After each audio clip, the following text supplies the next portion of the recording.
when I came here for the first time, I gave like a million interviews. I know, man. I faced so many rejections, but it just like it makes you more stronger. Like you need to know how to face rejections. Like Exactly. it cannot break you down, right?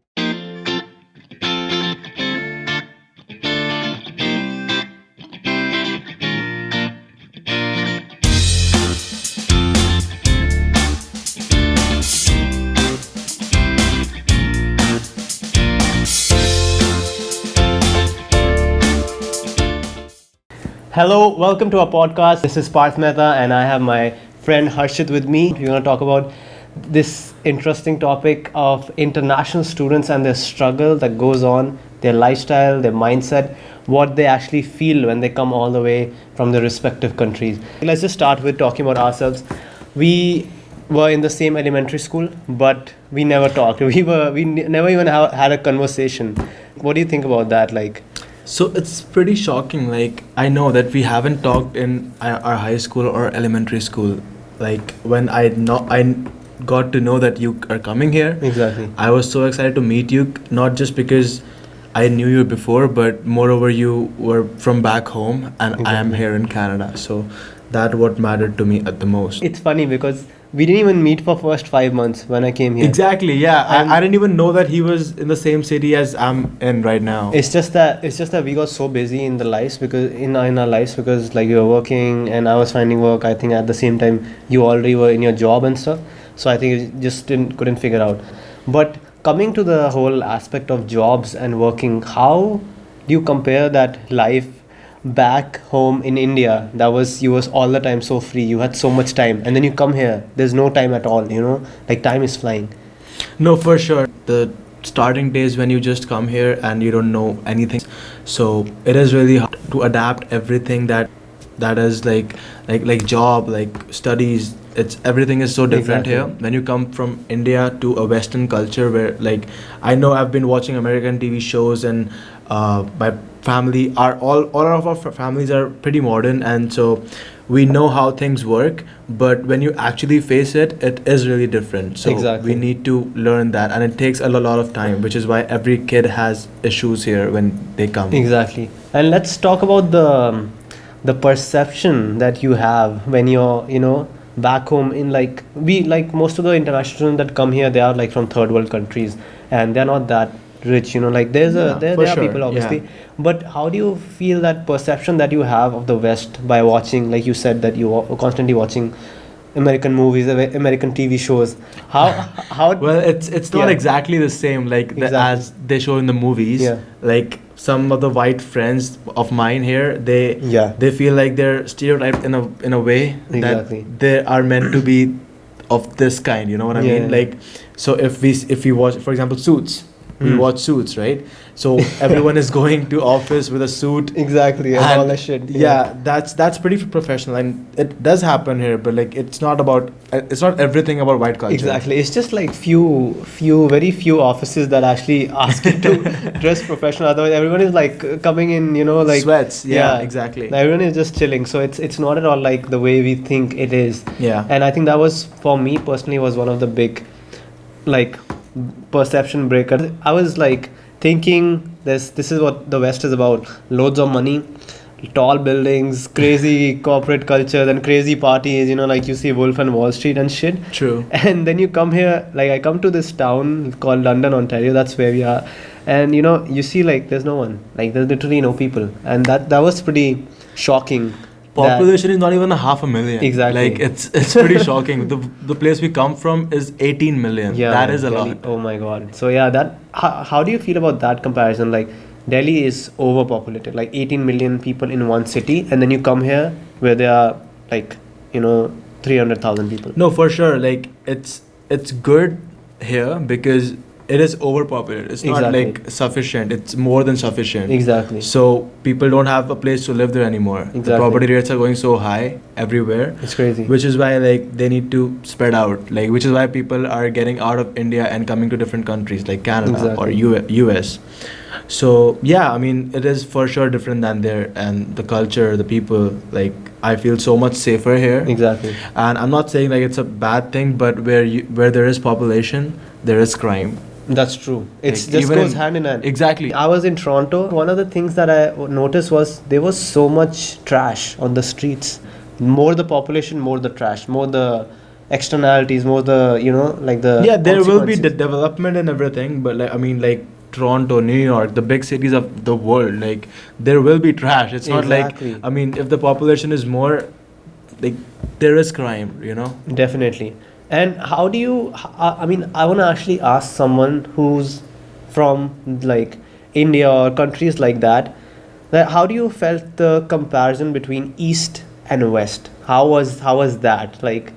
Because in East we are brought up in a way in a restricted environment. I don't know if more people can relate with that. Because in India, like personally, it's like a restricted environment that people are kind of judging you. You're constantly thinking about what the other person is thinking. Exactly, And that's yeah. what one of the biggest things that goes in our houses is like, oh, what is that guy gonna say?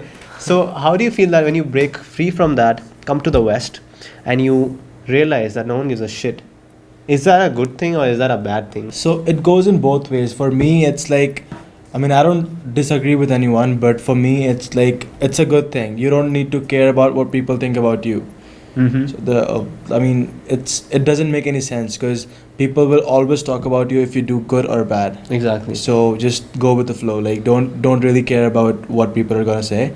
I mean, I should say like, do your thing. The people who will talk about you right now will respect you in future. Exactly. So you don't have to worry about it. Like in India, for sure there are more conservative families, and here there are even more. The Indo-Canadian. Exactly, and I think that is one of the really interesting things that I personally notice, and most of us notice that. Yeah. So, like people who are actually brought up here, who are from Indian families or like the eastern part of the world, they have more conservative families than our families. Like in India. I mean, it's not that conservative that we think it is. Yeah. Like even the families from India who came here are pretty modern. Exactly. But still, like in India, they don't really know how things work here. But Exactly, our parents, like for example, our parents, they don't really know because they don't live here. But the people who live here, the Indo-Canadian parents, Yeah. they know how things work here and they want their children to be safe. I mean, no matter how much you live in a different country, but that Indian thing, it's still somewhere in your Yeah. mind, right? And I don't think like it's a bad thing because Yeah, I mean, for sure. I mean, you need your children to be safe. That's it, right? Exactly. It's not bad. They become more conservative when they are living here because they see the openness in the culture. There's a good thing and there's a bad thing to the openness. One thing, no one judges you. Like you don't have that fear of constant judgment. But at the same time, there's so much openness that you don't know how much is too much. Like there's open parties, open drugs, teen pregnancy, whatnot. man. Exactly, yeah. And I think they just take an extra step to protect the kids from that so that they don't grow up in that. And taking a few steps back, tell me how did you feel? What actually like made you take the decision of coming abroad? Was it lack of opportunities? Was it like you really hated your relatives or something like that? Because like most of the people, they're like, oh fuck, I cannot live there anymore. I gotta move out. No, I mean, so every student who comes out here has Yeah. a different opinion, and they have a different thing to relate with. Exactly. But for me, it was like I wanted to grow in financial sector. Mm-hmm. It was my like area of interest, and I wanted to go further in it. And I think I wanted to get out and do work on my own.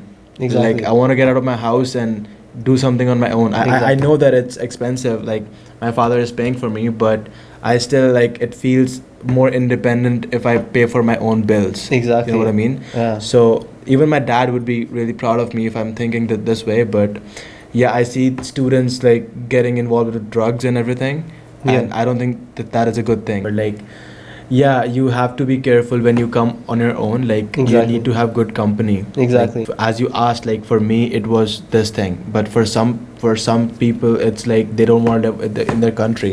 Exactly. Because according to them, their country is not doing good, Mhm. and they want to get out and live their good life. Exactly. But for me, like I would have lived in India, like, but I wanted to get out so that because I love traveling personally. Exactly. And this could be my first step of getting out of India. How is the feeling of taking that one step on your own and the feeling of independence, how important it is and what things revolve around that?